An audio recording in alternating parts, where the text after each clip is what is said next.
कुछ प्रार्थनाओं का उत्तर देर से क्यों मिलता है? चलिए इस वीडियो में हम जानते हैं।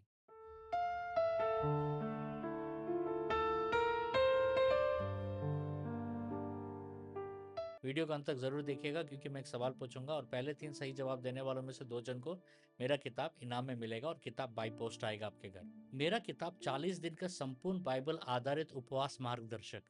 इस किताब को जरूर पढ़िएगा क्योंकि इस किताब में मैंने डिटेलली हर एक दिन उपवास कैसे करना है, कौन कौन से समयों में करना है और क्या क्या प्रार्थनाएं करना है हीलिंग के लिए, बिजनेस के लिए, आर्थिक आशीष के लिए, परिवार के लिए, बच्चों के लिए। तो ये किताब आप फ्लिपकार्ट, अमेज़न से पा सकते हो और इस किताब का लिंक नीचे डिस्क्रिप्शन में दिया गया है। क्या आपने कभी ऐसा अनुभव किया है कि आप लंबे समय से प्रार्थना कर रहे हैं लेकिन उत्तर अभी तक नहीं आया? कभी कभी मन में यह सवाल भी आता है, क्या परमेश्वर सुन नहीं रहा है या उसके पीछे कोई और कारण है? आज हम बाइबल से समझेंगे क्यों कुछ प्रार्थनाओं का उत्तर तुरंत नहीं मिलता है। कभी उत्तर प्रक्रिया में होता है। कई बार परमेश्वर तुरंत उत्तर नहीं देते क्योंकि वह परिस्थिति को तैयार कर रहा होता है। लूका का 18 का 7, तो क्या परमेश्वर अपने चुने हुए का न्याय नहीं करेगा जो दिन रात उसकी दुहाई देते हैं? यह पद बताता है कि लगातार प्रार्थना करना विश्वास का हिस्सा है। प्रार्थना केवल उत्तर पाने का माध्यम नहीं है, यह परमेश्वर के साथ संबंध को गहरा करने का भी माध्यम है। कभी उत्तर के लिए समय निर्धारित होता है। बाइबल बताता है कि परमेश्वर का समय मनुष्य के समय से अलग होता है। सबोपदेश का 3 का 1, हर एक बात का एक अवसर और हर एक काम का जो आकाश के नीचे होता है एक समय होता है। इसका अर्थ है कुछ प्रार्थनाएं तुरंत पूरी नहीं होती हैं क्योंकि परमेश्वर सही समय की प्रतीक्षा कर रहे होते हैं। कभी कभी विश्वास की परीक्षा भी होती है। इस कारण से भी प्रार्थनाएं लेट से आंसर होती हैं। कभी प्रार्थनाओं में प्रतीक्षा विश्वास को मजबूत भी करता है।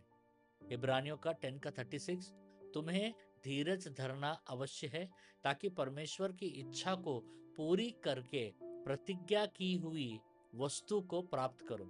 यह पद एक गहरी सिद्धांत बताती है कि धीरज आत्मिक जीवन का महत्वपूर्ण हिस्सा है। कभी कभी उत्तर अलग रूप से आता है। कभी हम एक प्रकार का उत्तर चाहते हैं लेकिन परमेश्वर दूसरा मार्ग देता है। दूसरा कुरिन्थियों का 12 का 8 से लेकर 9, मैंने इसके लिए प्रभु से 3 बार विनती की परंतु उसने मुझसे कहा, मेरा अनुग्रह तेरे लिए बहुत है। यहाँ पौलुस की प्रार्थनाएं तुरंत उस रूप में पूरी नहीं हुई जिस तरह वह चाहता था, लेकिन परमेश्वर ने उसे आश्वासन दिया और कहा, मेरा अनुग्रह तेरे लिए काफी है। और सबसे महत्वपूर्ण सत्य, बाइबल हमें याद दिलाती है कि परमेश्वर प्रार्थनाओं को सुनता है। पहला यूहन्ना 5 का 14, यदि हम उसकी इच्छा के अनुसार कुछ मांगते हैं तो वह हमारी सुनता है। इसका अर्थ है प्रार्थना व्यर्थ नहीं जाती है।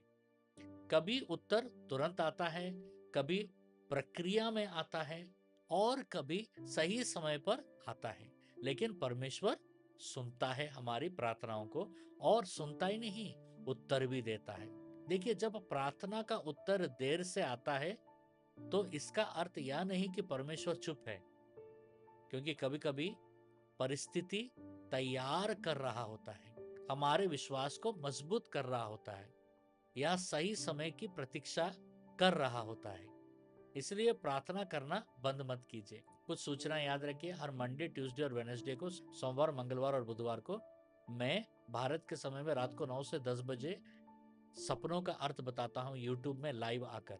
नीचे डिस्क्रिप्शन में ड्रीम इंटरप्रिटेशन फॉर्म का लिंक दिया गया है, उसमें आप अपने सपनों को जरूर भेजिएगा, मैं उसका इंटरप्रिटेशन करूंगा। और हर फर्स्ट और थर्ड फ्राइडे को भारत के समय में रात को 9 से 10 बजे मैं यूट्यूब पर लाइव आकर भविष्यवाणी और चंगाई प्रार्थना करता हूँ। हमारे साथ जरूर जुड़िएगा। और याद रखिएगा, सेकंड और फोर्थ फ्राइडे, दूसरा और चौथा फ्राइडे को हमारा 12 घंटा का प्रार्थना होता है जो भारत के समय में सुबह 7 से शाम को 7 बजे तक कम से कम 6 से 7 हजार लोग हमारे साथ जुड़ते हैं। आप भी हमारे साथ जुड़िएगा क्योंकि बहुत सारे भविष्यवाणियां, चिन्ह और चमत्कार उस प्रार्थना में होते हैं। अब मैं एक प्रार्थना करने वाला हूँ। इस प्रार्थना का स्क्रीनशॉट लेकर आप बाद में भी प्रार्थना कर सकते हैं या अभी मेरे साथ प्रार्थना कर सकते हैं। चलिए प्रार्थना करते हैं। हे पिता, यीशु के नाम में यदि मैं किसी प्रार्थना के उत्तर की प्रतीक्षा कर रहा हूँ तो मुझे धीरज और विश्वास दे। मेरे हृदय को मजबूत कर मुझे तेरे समय पर भरोसा करना सिखा। मैं घोषणा करता हूँ, मेरी प्रार्थनाएं व्यर्थ नहीं जाएंगी। तेरी इच्छा मेरे जीवन में पूरी हो, यीशु के नाम में आमीन। अब ये रहा इनाम के लिए आज का सवाल। सवाल को ध्यान से सुनिएगा। इब्रानियों 10 का 36 के अनुसार प्रतिज्ञा को पाने के लिए हमें क्या रखना आवश्यक है? एक लाइन में भी जवाब दे सकते हो और पहले 3 सही जवाब देने वालों में से 2 जन को मेरा किताब इनाम में मिलेगा और किताब बाय पोस्ट आएगा आपके घर। और प्लीज कमेंट्स चेक करते रहिएगा क्योंकि मैं विनर को कमेंट्स में अनाउंस करता हूँ। अगर आपको कोई प्रेयर रिक्वेस्ट है तो नीचे डिस्क्रिप्शन में प्रेयर रिक्वेस्ट का फॉर्म दिया गया है। आप कितने बार भी उस फॉर्म को भर सकते हैं और कितने भी, एक से भी ज्यादा प्रेयर रिक्वेस्ट आप हमें भेज सकते हैं क्योंकि हमारा टीम आपको कवर करेगा। परमेश्वर आपको बहुत आशीष दे।